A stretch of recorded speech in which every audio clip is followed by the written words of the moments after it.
Hey guys, let's get more news about Warriors, but first, don't forget to subscribe and leave your like. Hub, Steph Curry receives the PBWA's Magic Johnson Award. Stephen Curry adds another award to his already illustrious career.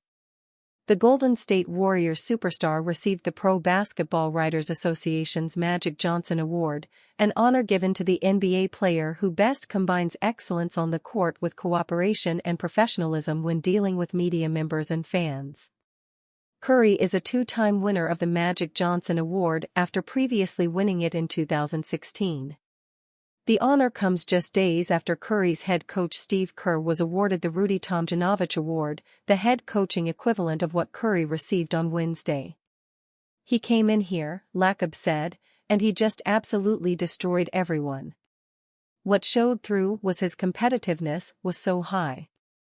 It's hard to describe without you getting to see it, but there's a difference between somebody being competitive and somebody being maniacally competitive and trying to destroy everybody in every single drill for an hour straight." Lacob said by the end of the workout, the other players kind of wanted to quit. At the time, he thought that might be a red flag for the other players, but Green's career has proven that the workout was just a reflection on him. Center, Nikola Jokic, Nuggets. The three-time NBA MVP and one-time NBA Finals MVP was selected with the number 41 overall pick in 2014. Jusuf Nurkic, also a center, went number 16 overall in the same draft. Forward, Draymond Green, Warriors. Four-time NBA champion, three-time All-Star, eight-time All-Defensive Team selection went number 35 overall in 2012. Power forward Thomas Robinson, out of the league since 2017, went number 5 overall. Forward, Herb Jones, Pelicans. Rarely does a number 35 overall pick, 2021, start as a rookie, but this is an elite defender with a reliable three-ball. James Bouknight, taken number 11 overall, struggled before being waived by Charlotte in February. Guard, Chris Middleton, Bucks. Three-time All-Star, number 2 scorer on NBA championship team, was the number 39 selection in 2012. Fellow shooting guard Dion Waiters, a man of irrational confidence, went number 4 overall in that draft. Guard, Jalen Brunson, Knicks. The number 33 pick in 2018 is an NBA All-Star and team leader who finished 5th in the 2024 MVP voting. Jacob Evans III, taken 5 picks earlier by the Warriors, most recently toiled in a Canadian league. During an interview on The Stephen A. Smith Show, Snoop Dogg revealed he's hoping the four-time NBA champion, who is bound to hit free agency next month, signs with the Los Angeles Lakers this summer. "I'm hopeful that we can get us a Klay Thompson," Snoop Dogg told Smith. His dad is Michael, he works for the Lakers, it's an easy transit down the road. The Warriors veteran reportedly has been linked to the Orlando Magic despite Golden State general manager Mike Dunleavy revealing the franchise's desire to keep Thompson, who Dunleavy claims has a mutual desire to stay in the Bay Area. Is Warriors' Chris Paul hinting on possible retirement with latest move?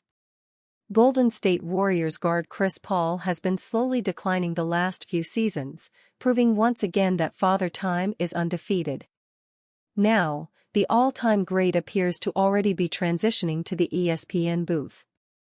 Paul was officially announced as a guest analyst on NBA Countdown during the upcoming Eastern Conference Finals, via ESPN PR.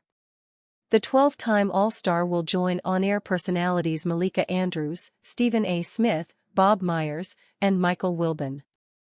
ESPN NBA insider Adrian Wojnarowski also guests on the show. Some fans misread the tweet as a retirement announcement, prompting some funny reactions. At Stomper31775736 said, D*MN, headline made me think he was retiring.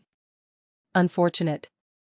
At Rizalxi also said, thank you, we will miss you guys, especially those false narrative you are making. Oh, I thought this is a retirement photo. Are those tweets harsh, or do the fans have a point? Should Paul hang the sneakers up soon? Paul is coming off of his worst season ever, averaging 9.2 points per game on 44.1% shooting, with 3.9 rebounds and 6.8 assists across 26.4 minutes. These were career-low averages across the board, except for the assists, which ranked 12th in the league.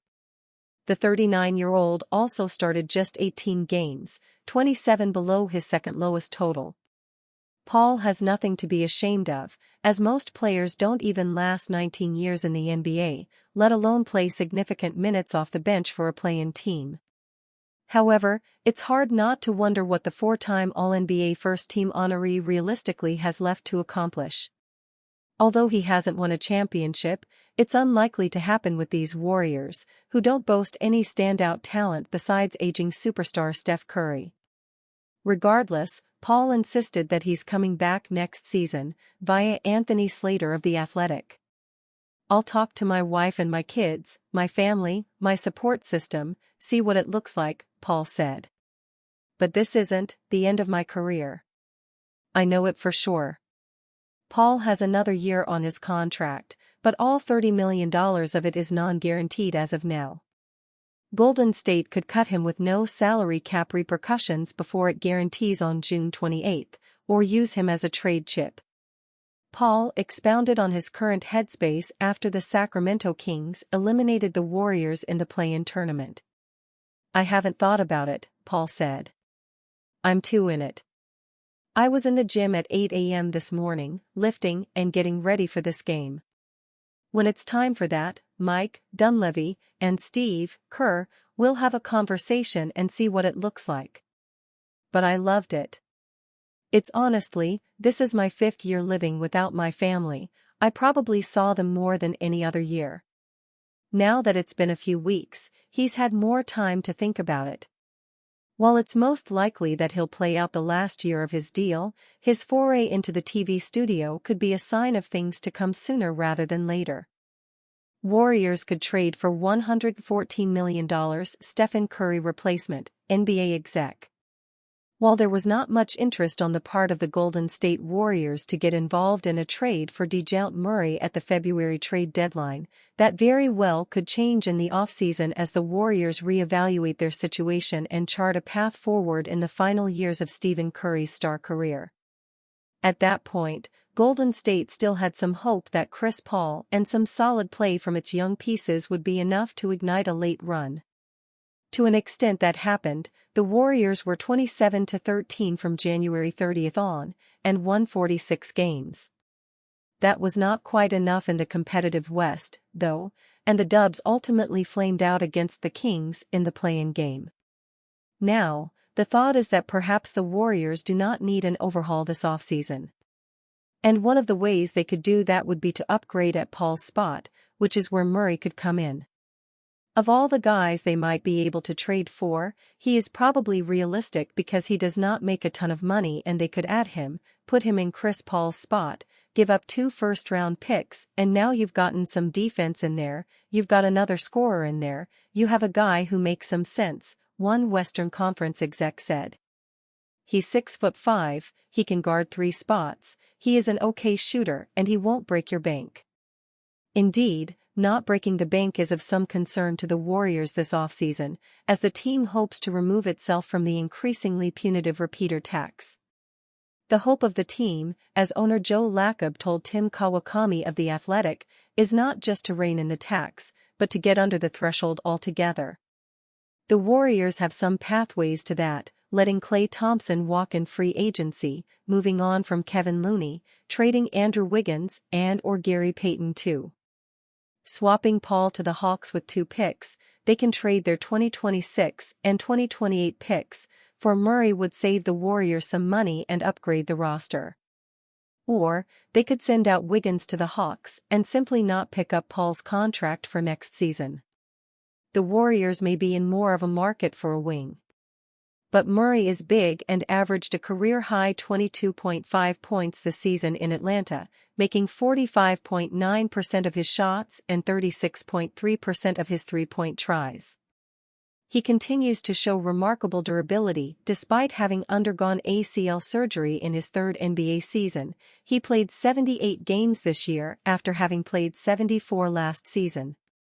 And you, fan? What do you think of the situation of Dejounte Murray? Leave your opinion in the comments.